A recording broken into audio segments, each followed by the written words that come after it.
Bentrovati amici sul mio canale in cui parliamo di orchidee. Oggi siamo arrivati al punto tanto atteso del lavanda in vaso, che l'avevo messa a novembre in vaso nel carbone vegetale, nel sacchetto di carbone vegetale. Siamo arrivati che lei ha finalmente fatto i fiori. Eccoli qua, guardate che meraviglia di colore, che meraviglia di fiori.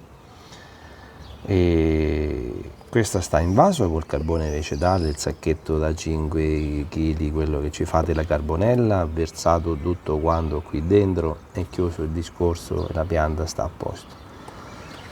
La fioritura, eccola qui, guardate che fiore bello viola azzurro. Lei sta fuori da marzo, perché in casa avevo difficoltà. Siccome c'è del lavanda cerulea nel fiore, diciamo che lavanda cerulea sopporta anche l'intermedio come temperatura, quindi è uscita fuori a marzo, ma è arrivata anche a 8 gradi, ha preso la pioggia, qui prende tantissimo sole. E vedete che su una foglia c'era un piccolo segno di ustione, ma quello non è un problema. E qui c'è un altro stelo floreale che sta uscendo fuori. Quindi diciamo che sicuramente c'è chi riesce a gestirle molto, ma molto meglio di me. Io mi accontento di averla fatta vivere bene per quello che posso in questa situazione con le radici. Guardate che spettacolo di fiori.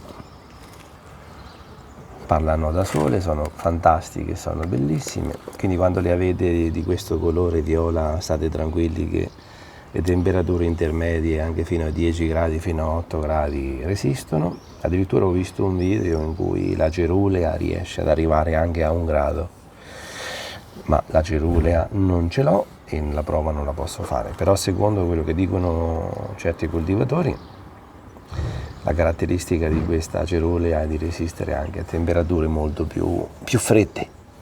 Via, questa qui è l'altra che sta in vaso, anche lei in substrato abbastanza drenante.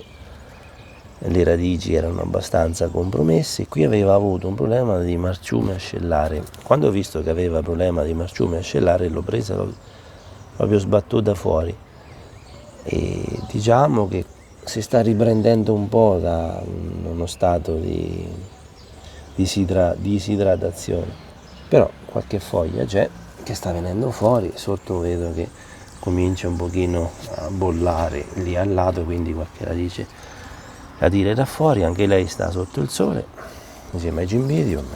La lasciamo qui, stamattina ho llevato l'acqua, qualche foglia la fa.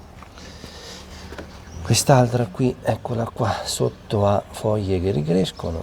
Questa è la mano mia, non c'entra niente, eccola qua. C'è foglia sotto che viene fuori, quindi qualcosa sta producendo. Questo è il segno che magari il sole ce n'è parecchio. Eccola là la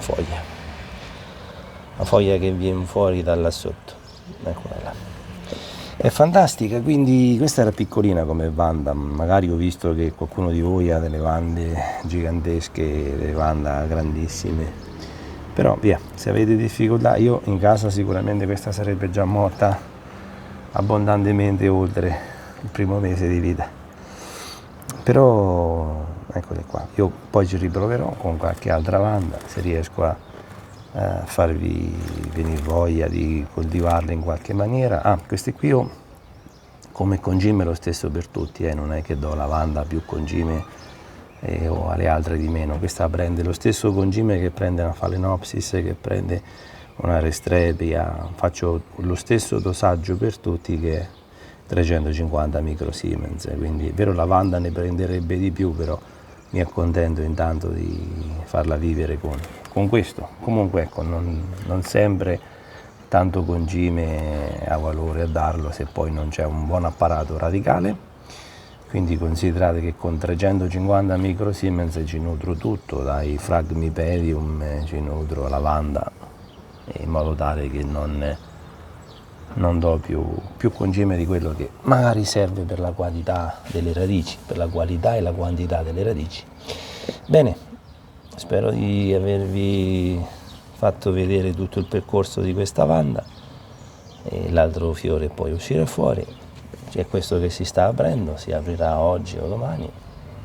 Via, mi accontento, dai, alla fine vi ho fatto vedere tutto il percorso di questa splendida orchidea. Se riusciamo a custodirle o a trovare un modo per viverle, farle vivere meglio in appartamento, ve lo farò sapere. Stiamo studiando per poter farle stare benissimo, per farle diventare più facili, anche se loro non sono facili, perché in natura prendono tanta umidità. Un 90% è difficile averla in casa. Vi faccio vedere che oggi dentro casa, guardate, vi faccio vedere questo, che è un apparecchio importante che dobbiamo avere tutti.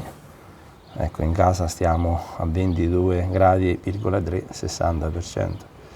Se vedete, siamo arrivati in casa anche al 20% di umidità, il massimo 89, i giorni forse che ha piovuto tantissimo, ma col 20% di umidità registrata da questo apparecchio, qui sopra registra i gradi, siamo arrivati a 34 gradi l'estate scorsa, siamo arrivati a 12,8, anche le Phalaenopsis sono arrivate a 12 gradi e 8, siamo arrivati a 89% di umidità e 20 l'estate scorsa. Adesso vedremo quest'estate quando arriveremo, ma a 20 gradi non vive nulla.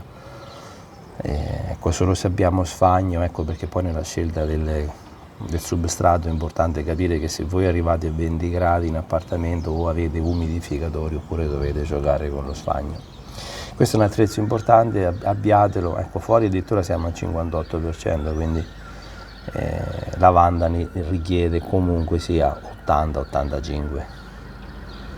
Bene, questo compratelo che è importante, umidificatore, il termometro che misura sia la temperatura che l'umidità. L'umidificatore è un attrezzo pure utile, ma se uno ha come me un open space diventa un po' difficile poi avere l'umidificatore, perché per quando satura tutto l'ambiente diventa un po' complicato. Bene, grazie di avermi seguito e al prossimo video, a presto, ciao a tutti.